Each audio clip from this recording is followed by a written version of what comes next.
और अभी भी जो 35 साल से जो लोग स्थानीय वहाँ के विधायक रह चुके हैं, वहाँ के जो अभी वर्तमान में जो एमपी है, ये लोग डरा धमका कर जो वहाँ का जो माहौल है खराब करके रखा है।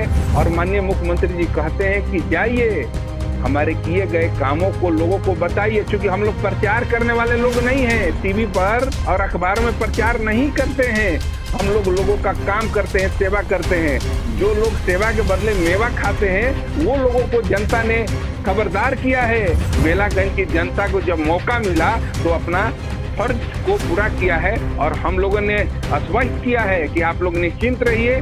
आप लोग को अगर किसी भी चीजों की समस्या होगी तो जो हमारे वहाँ की प्रत्याशी हैं, जो अभी जीत कर रही हैं, मनोरमा देवी जी आएंगी आपके बीच में और आप सभी की समस्या सुनकर और उसका निदान भी करेगी। नमस्कार, मेरा नाम शशांक पांडे है और आप द इंडिया टॉप देख रहे हैं। देखिए, इस वक्त बेलागंज पर चर्चा करेंगे और बेलागंज पर चर्चा करने के लिए हमारे साथ जेडीयू के प्रवक्ता धीरज कुशवाहा जुड़े हुए हैं। धीरज जी, कैसा लग रहा है ये जीत? देखिए शशांक जी, बहुत ही खुशी की बात है, क्योंकि आप जानते हैं कि कुछ लोगों ने बेलागंज में उपचुनाव में भ्रम फैला रखा था कि कुशवाहा समाज के वोटर कहीं अन्य पक्ष में वोट करने जा रहे हैं। लेकिन हम लोगों ने पहले भी कहा था कि देखिए, माननीय नीतीश कुमार जी के नेतृत्व में बिहार में कुशवाहा या कुर्मी या पटेल कह लीजिए, ये हम लोग का आधार है। और माननीय नीतीश कुमार जी को आज भी अपना नेतृत्व मानता है, लीडर मानता है।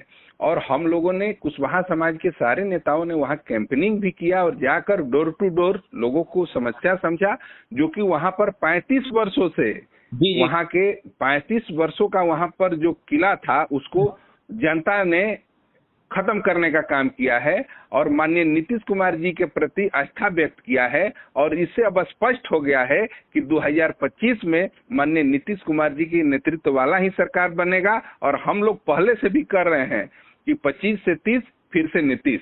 अच्छा, ये नीतीश कुमार जी के द्वारा आपको एक बड़ा काम जो है वो दिया गया था। नीतीश कुमार ने कहा था कि आप बेलागंज में जाइए, डोर टू डोर मिलिए, कुशवाहा इधर से उधर नहीं होना चाहिए, क्योंकि उधर एक तरफ अभय कुशवाहा को लगाया गया था। तो आपको क्या लगा कि आपने उस तरीके से कुशवाहा वोट को जेडीयू की तरफ मोड़ा है? देखिए, हमारे पार्टी के तरफ से कुशवाहा समाज के 9 नेताओं को स्पेशल रूप से जिम्मेवारी दी गई थी, जो कि जो भी कुशवाहा बहुल्य क्षेत्र है, गांव है, जाकर वहां पर काम करना था। तो हम लोगों ने काम किया है। और देखिए, जनता का जो आशीर्वाद होता है वो जिसको मिलना होता है वो मिलता है। लेकिन हम लोगों ने अपने समाज के लोगों से आग्रह किया कि देखिए, आप लोगों को पता होगा कि 2005 के पहले बिहार में क्या स्थिति है। और अभी भी जो 35 साल से जो लोग स्थानीय वहाँ के विधायक रह चुके हैं, वहाँ के जो अभी वर्तमान में जो एमपी है, ये लोग डरा धमका कर जो वहाँ का जो माहौल है खराब करके रखा है।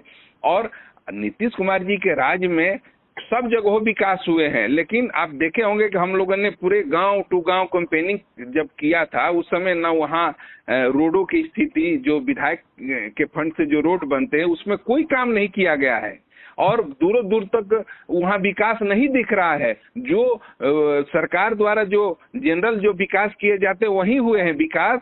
विधायक जो स्थानीय वहाँ के विधायक थे, उन्होंने कुछ नहीं किया है जनता के लिए, केवल डरा धमकाकर वोट लेने का काम किया है। जो कि इस बार बेलागंज की जनता को जब मौका मिला तो अपना फर्ज को पूरा किया है और हम लोगों ने आश्वस्त किया है कि आप लोग निश्चिंत रहिए। आप लोग को अगर किसी भी चीजों की समस्या होगी तो जो हमारे वहाँ की प्रत्याशी हैं, जो अभी जीत कर रही हैं, मनोरमा देवी जी आएंगी आपके बीच में और आप सभी की समस्या सुनकर और उसका निदान भी करेगी। क्योंकि मुख्यमंत्री के खास हैं, इसलिए वहाँ के विकास में दोगुनी रफ्तार मिलेगी और बेलागंज के या गया तमाम के सभी जो वर्ग के लोग हैं उसका विकास किया जाएगा। उसके लिए वो सदन तक बात जी पहुंचाएगी। सबसे बड़ी बात है कि चारों सीटों पर एनडीए का जलवा दिख रहा है। वहीं आप बेलागंज से बगल इमामगंज की बात करें तो वहां पर भी हम से जो उम्मीदवार थी दीपा मांझी, उन्होंने अपनी सीट निकाली है। बेलागंज से मनोरमा देवी ने अपनी सीट निकाली, तरारी से विशाल प्रशांत ने अपनी सीट निकाल ली है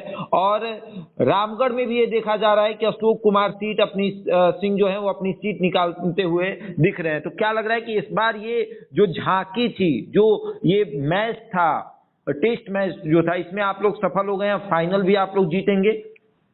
देखिए शशांक जी, मामला ये है कि 2020 में जब चुनाव हुआ था उस समय बिहार की स्थिति कुछ और थी। कुछ लोग हम लोग के विपरीत में काम कर रहे थे। माननीय उपेंद्र कुशवाहा जी अलग धारा में तीसरा फ्रंट बनाकर लड़ रहे थे। देखिए अभी पासवान भी अलग थे आपसे जी, अलग भी थे। उसी कंफ्यूजन में शाहाबाद और मगध में कुछ सीटें महागठबंधन जीत गई। लेकिन एक बात जान लीजिए कि 2005 के बाद से बिहार में जो माननीय नीतीश कुमार जी ने विकास किया है वो साफ दिख रहा है।